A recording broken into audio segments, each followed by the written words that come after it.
Hi Amy, my name is Mike Swider. This is my final project presentation. I'm doing it from my bedroom, not from a museum, as I am in Utica, New York, and the only thing around here is the Munson Williams Art Institute, and that's recent American art. However, 17 years ago I did go to the Louvre when I was 17, 18 years old. Here's some pictures from it. We got Venus de Milo, Mona Lisa there, and I think I mentioned that I had been to Notre Dame Cathedral, and there's the Louvre Pyramid. So I have been there, just been a little while. So I'm doing this recording on my phone, looking at the computer screen here, and I'll be doing my analysis that way. Forget the room. We've been doing some construction in here with the window and the floor.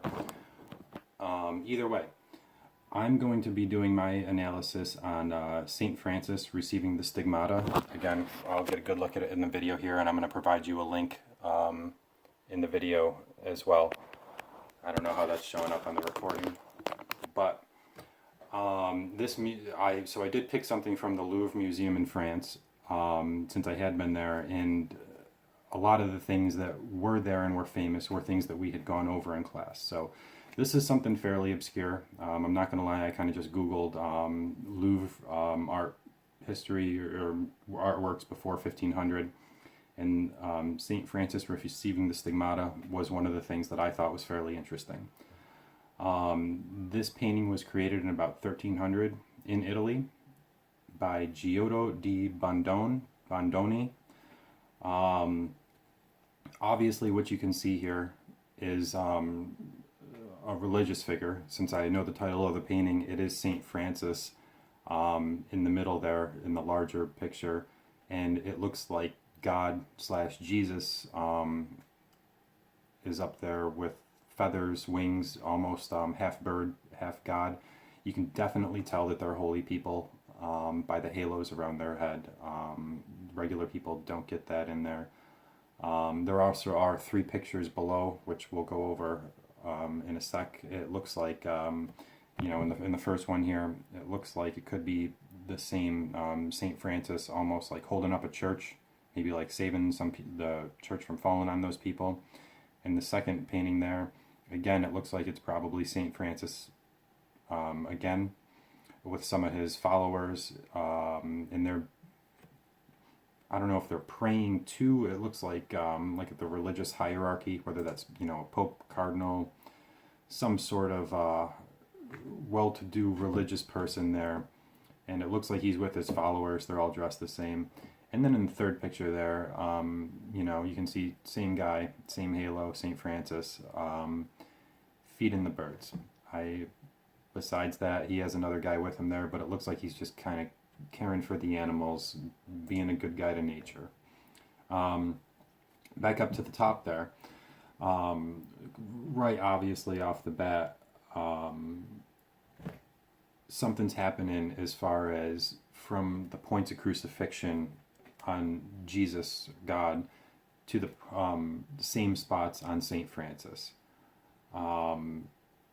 Whatever is going on there, I believe it's the stigmata, and that's what's happening there, and that's definitely delineating that sort of connection. You necessarily wouldn't see that happening if that sort of thing did happen with the lines and everything, but it's just making that connection from hand to hand, foot to foot. We also see churches in the background. We notice that they're probably churches accurate to the time period. They don't look like they have a lot of windows. It almost looks like half a rose window on that one, that little arch window above it. But they look fairly dark, fairly simplistic. I guess even though the churches in the picture are fairly simplistic, we can tell that the painting itself is not early Christian. Christianity has definitely developed and become a much stronger religion at this point.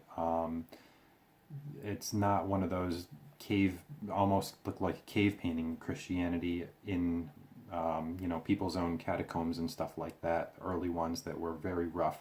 This is obviously professionally done, professionally commissioned, and really, really somebody took their time with this to do it right. It wasn't meant to just kind of be something only seen by a certain amount of people. This was a very prominent piece.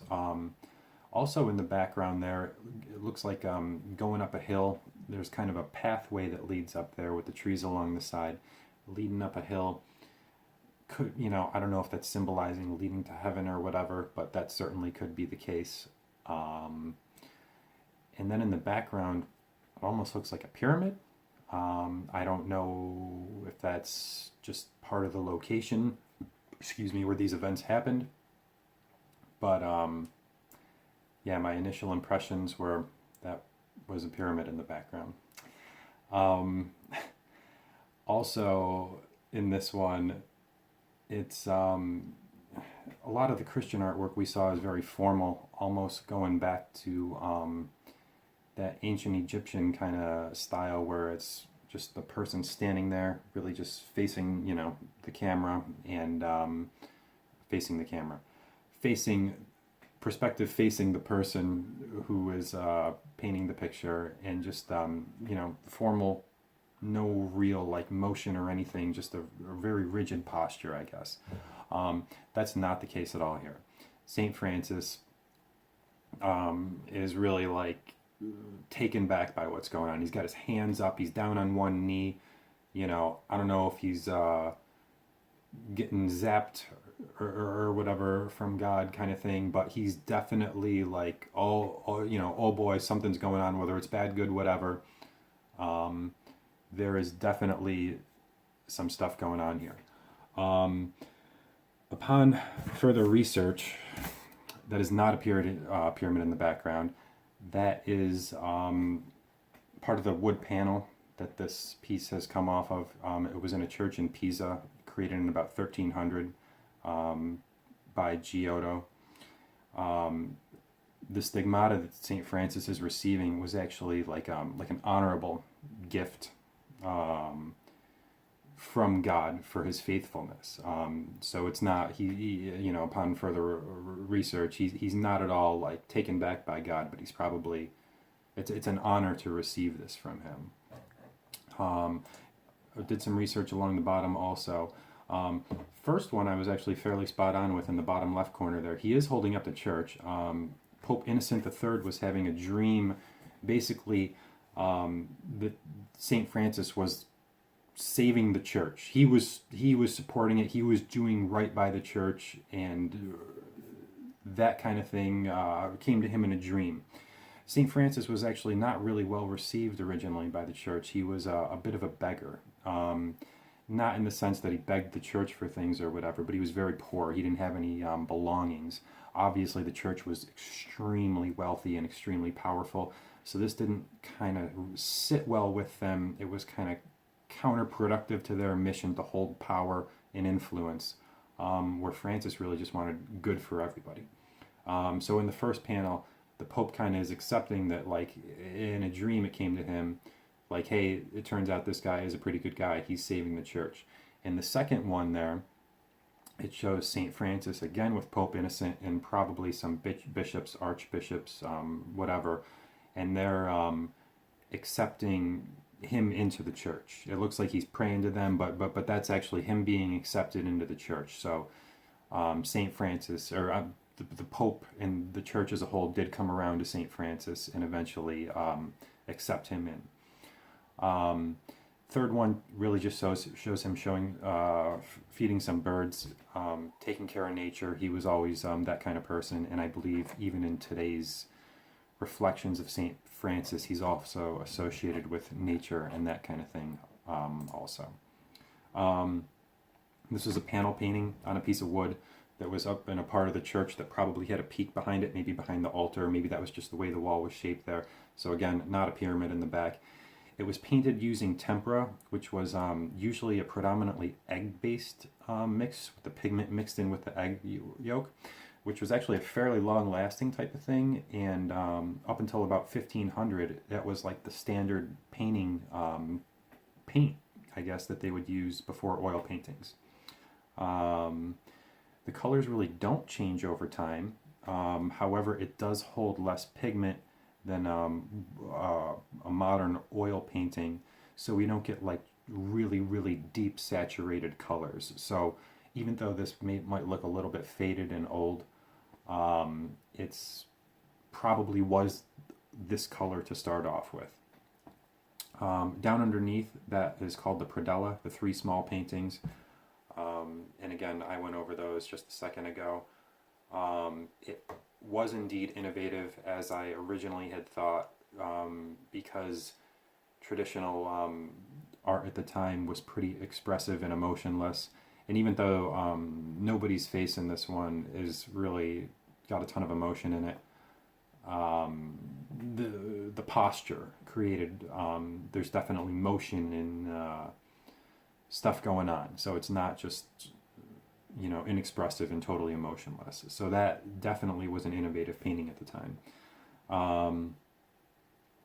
Jesus there does have the wings and everything like that, but he's actually what's called a seraphim, which turns out in heaven, not everybody is just a regular angel. There's actually hierarchies of angels.